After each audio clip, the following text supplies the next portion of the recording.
Hadirin dan hadirat yang saya hormati sekalian. Pertama sekali kalau kita lihat pada hari ini, saya berpuas hati sebab bila saya sebenarnya awal-awal saya ingat bila nama saya diumumkan sebagai pengerusi keadilan bagi negeri Terengganu, maka pemuda amanah kontak saya, dia kata dia nak buat majlis makan malam. Saya belum ada tim, belum ada apa, tapi saya dapat jemputan daripada pemuda amanah. Jadi sebagai ketua pemuda harapan yang first kali dalam sejarah negara, jadi saya ada sentimental sikit bila bercakap tentang rakan-rakan pemuda dalam Pakatan Harapan. Jadi bila saya confirm tarikh tersebut, saya pun fix untuk buat mesyuarat keadilan Terengganu, dan pada masa yang sama teman-teman daripada amanah juga lock untuk kita buat mesyuarat PH sebentar tadi. Dan alhamdulillah saya boleh katakan semangat dan komitmen yang ditunjukkan sama ada daripada amanah, daripada DAP maupun daripada keadilan dalam Pakatan Harapan Terengganu tadi sangat positif. Ada semangat kekeluargaan yang sangat utuh.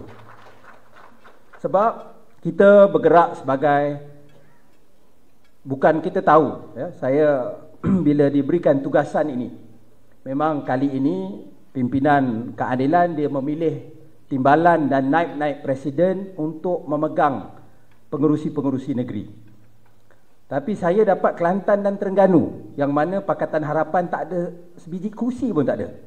Sekurang-kurangnya Nurul Izzah kena jaga 3 negeri, tetapi satu tu kerajaan. Perlis ada seat, Kedah ada seat. Tapi saya dapat yang kita tidak ada apa-apa. The best thing ialah kita tak boleh lagi teruk daripada keadaan sekarang. Sebab sekarang dah memang zero. Tetapi kita tentulah bagi Kelantan dan Terengganu, negeri-negeri di dalam apa yang dipanggil Malay Belt ini, kita nak ada satu presence. Kita nak ada satu kehadiran yang boleh kita banggakan dan boleh membantu kita untuk menang di Putrajaya. Itu cabaran kita semua. Saya yakin, kerana pertama sekali dalam Pakatan Harapan ini, kita ada satu solidariti yang terbina daripada zaman reformasi lagi. Daripada era reformasi, waktu itu teman-teman yang berjiwa progresif, yang melihat ke depan dalam PAS, kita ada teman-teman dalam DAP dan keadilan, dan semangat setiakawan yang kita bina itu bertahan sehingga ke hari ini, walaupun kita melalui pelbagai onak dan duri. Kita bermula Barisan Alternatif, Pakatan Rakyat, dan hari ini Pakatan Harapan. Kita tahu bahawa rakyat Malaysia, rakyat Terengganu, rakyat Kelantan, mereka boleh nampak dan menilai sendiri. Mereka boleh menilai PAS, mereka boleh menilai UMNO. Tadi disebut tentang soal konsert. Sebab saya kat sekolah dulu, saya cerita, saya terpengaruh dengan PAS juga. Sampai sekarang kawan-kawan kat sekolah saya marah dengan saya sebab saya haramkan konsert. Jadi hari ini kita tengok dunia ni dah terbalik. Orang yang haramkan konsert, saya ingat apa hujah dia kata konsert ni boleh menyatu padukan orang Melayu pula. Itu terbalik, betapa terbaliknya dunia di bawah PAS pada hari ini. Dan di Terengganu juga kita ada sejarah dahulu. Betapa suatu ketika dahulu amalan, saya tidak kata kafir mengkafir, sebab kalau kafir mengkafir, dia kena dua-dua pihak berbalas. Tapi kita tahu ada hanya sekelompok yang waktu itu nak sangat, suka sangat untuk mengkafirkan orang. Dan itu jadi satu amalan yang sangat negatif dalam masyarakat kita dan masih lagi diingat. Saya waktu tu kecil-kecil kita ingat, kita dengar kaset, kita dengar ceramah dan sebagainya, perkara-perkara itu menjadi kesan dia sangat mendalam sehingga ke hari ini. Tapi hari ini bila PAS memegang kuasa di negeri, PAS berada di dalam kerajaan persekutuan, ada menteri, rakyat lihat betapa kosongnya retorik yang mereka katakan selama ini. Kita boleh tengok bagaimana orang boleh lihat, PAS ni kalau dalam istilah politik ni, kalau dalam pemilihan parti kita panggil main dua kolam. Dia hari ni dia dengan UMNO, esok dia kenyit mata kepada Bersatu. Hari ni Muhyiddin dah bising. Muhyiddin kata dia nak panggil Haji Hadi dan nak tahu apa status muafakat nasional. Jadi bila kita lihat keadaan politik yang cacah marba ni, kita jangan rasa rakyat itu bodoh. Kalau kita tengok, mungkin mereka tak tunjuk di luar, tetapi kita tengok di TikTok, kita tengok di media sosial, kemarahan rakyat itu sebenarnya sangat real. Dan pada masa yang sama, orang juga tengok macam mana UMNO. UMNO sekarang tengah beraya ni, sebab mereka tiba-tiba semalam ada 2-3 kes mahkamah yang mereka rasa baik untuk mereka, sedangkan ada banyak lagi kes-kes mahkamah yang menanti mereka.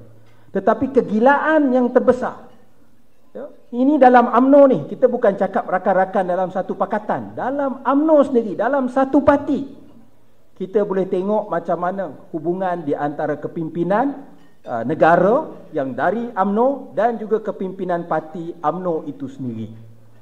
Dan kegilaan itu menjadi-jadi sampai kita lihat bagaimana UMNO, pimpinan parti UMNO mendesak Perdana Menteri untuk mengadakan pilihan raya dalam masa yang terdekat, hatta waktu banjir sekalipun.